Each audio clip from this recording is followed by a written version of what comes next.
जयंत चौधरी साहब को मैंने देखा एक दलित समाज की बेटी को न्याय दिलाने के लिए पिटते हुए, तो मैंने तय किया कि मैं अब राष्ट्रीय लोकदल ज्वाइन करूंगा।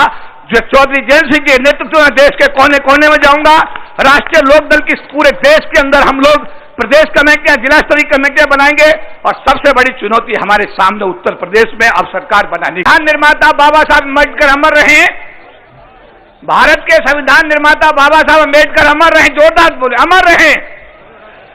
चौधरी चरण सिंह अमर रहे, चौधरी अजीत सिंह अमर रहे, चौधरी जयंत सिंह जिंदाबाद, राष्ट्रीय लोकदल जिंदाबाद, राष्ट्रीय लोकदल जिंदाबाद, हमारी उत्तर प्रदेश की जनता जिंदाबाद और आगरा की जनता जिंदाबाद। मैं सरकार की नौकरी में था, एक अधिकारी था और देश के गरीब तबके के लिए, अनुसूचित जाति, जनजाति, ओबीसी, माइनॉरिटीज, इस वर्ग के लिए दिन रात काम करता था। मेरे बहुत सारे संबोधन पूरे देश और दुनिया में हुए, लेकिन राजनीति में आने के बाद ये मेरा पहला संबोधन है और मेरा सौभाग्य देखिएगा कि बाबा साहब अम्बेडकर की कार्यस्थली आगरा से मेरा एक पहला राजनीतिक संबोधन हो रहा है। मैं आप सबका अभिनंदन करता हूं, आप सबका आशीर्वाद की उम्मीद करता हूं, आप सबका धन्यवाद करता हूं। मैं हाथरस की घटना की वीडियो देख रहा था। मैंने देखा कि माननीय जयंत चौधरी जी की पुलिस वाले पिटाई कर रहे हैं। घटना थी हाथरस में एक दलित समाज की बेटी के साथ रेप और उसके बाद उसकी हत्या करके रातों रात उसको पुलिस अधिकारियों की देखरेख में जला दिया गया।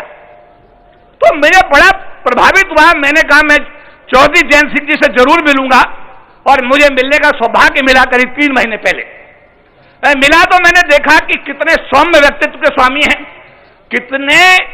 मैंने कहा बाबा साहब अम्बेडकर के बारे में जब बात हुई तो उन्होंने कहा बाबा साहब अम्बेडकर ने भारत का संविधान दिया, हम सब लोगों को इस देश के अंदर ऐसी व्यवस्थाएं दी। और जब उनका मैंने विचार सुना, समानता का, समता का, भाईचारे का, सबको साथ लेके चलने का, सबको सम्मान देने का, तो मैंने निर्णय किया कि सरकार की नौकरी बहुत हो गई। अब मैं नौकरी से इस्तीफा दे करके माननीय चौधरी जयंत सिंह जी के नेतृत्व में राष्ट्रीय लोकदल के साथ मिलकर पूरे देश में राष्ट्रीय लोकदल का झंडा फहराने का काम करूंगा। मैंने आकर के इस्तीफा दिया नौकरी से। सरकार के नियम होते हैं 3 महीने का समय उसमें होता है वीआरएस का। मेरा सौभाग्य रहा कि 14 अक्टूबर 2021 को, जिस दिन बाबा साहब डॉक्टर भीमराव अंबेडकर ने आगरा की नागपुर की धरती पर 5 लाख लोगों के साथ बौद्ध धर्म स्वीकार किया था, भारत की सरकार ने मेरा इस्तीफा भी 14 अक्टूबर 2021 को स्वीकार किया। मैंने जानकारी दी राष्ट्रीय अध्यक्ष महोदय को, चौधरी जयंत सिंह जी को, कि सर मेरा इस्तीफा स्वीकार हो गया है, मैं लोकदल की सदस्यता ग्रहण करना चाहता हूं। हालांकि 20 तारीख की प्रपोज उनकी रैली थी, लेकिन बारिश के कारण वो रैली पोस्टपोन्ड हुई। चौधरी साहब ने मुझे कहा आइए सदस्यता ग्रहण करिए। और आज मेरा पहला संबोधन, मुझे सौभाग्य देखिएगा कि हमारे राष्ट्रीय अध्यक्ष महोदय चौधरी जयंत सिंह जी ने मुझे आज अवसर दिया आगरा की भूमि में, जहां डॉक्टर अम्बेडकर का कर्मस्थली रही, जहां डॉक्टर अम्बेडकर का बड़ा प्रेम इसलिए रहा। आज इस पवित्र भूमि पर मैं राष्ट्रीय लोकदल का एक कार्यकर्ता होने की हैसियत से आज अपने प्रदेश के हमारे जो भाई हैं, बहन हैं, माताएं हैं, बुजुर्ग हैं, बच्चे हैं, उन सबको अपनी बात रखने का, कहने का आज मुझे सौभाग्य मिला है। जैसा बताया गया कि मैं सरकार की नौकरी में था, मुझे बहुत मौके मिले राष्ट्रीय अंतर्राष्ट्रीय स्तर पर अपनी बात कहने का।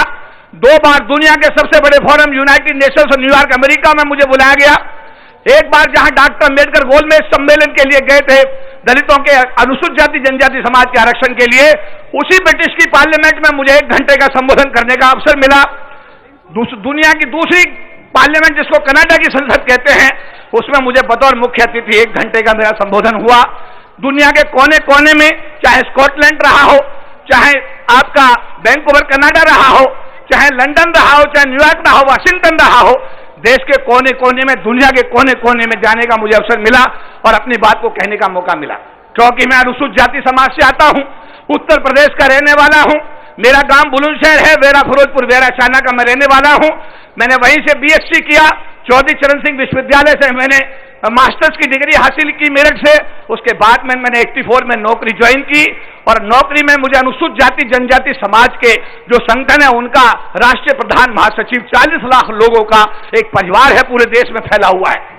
हर विभाग का, स्टेट बैंक भी, रेलवे भी, जीआईसी भी, एलआईसी भी, पूरे देश के जितने भी सरकारी महकमे हैं उनके जो अनुसूचित जाति जनजाति समाज के, बुद्धिस्ट समाज के कर्मचारी अधिकारी हैं, उनका जो महासंघ है 40 लाख लोगों का, उसका राष्ट्रीय प्रधान महासचिव मुझे 1997 बनाया गया। और मेरा सौभाग्य है कि आज तक मैं उस जिम्मेदारी का आप सबके प्यार से, दुलार से निर्वहन कर रहा हूं।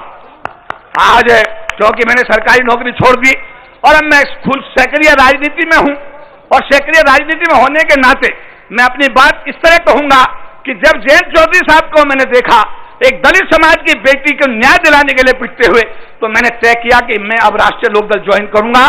जो चौधरी जयंत सिंह के नेतृत्व में देश के कोने कोने में जाऊंगा। राष्ट्रीय लोकदल की पूरे देश के अंदर हम लोग प्रदेश कमेटियां, जिला स्तरीय कमेटियां बनाएंगे, और सबसे बड़ी चुनौती हमारे सामने उत्तर प्रदेश में अब सरकार बनाने की है।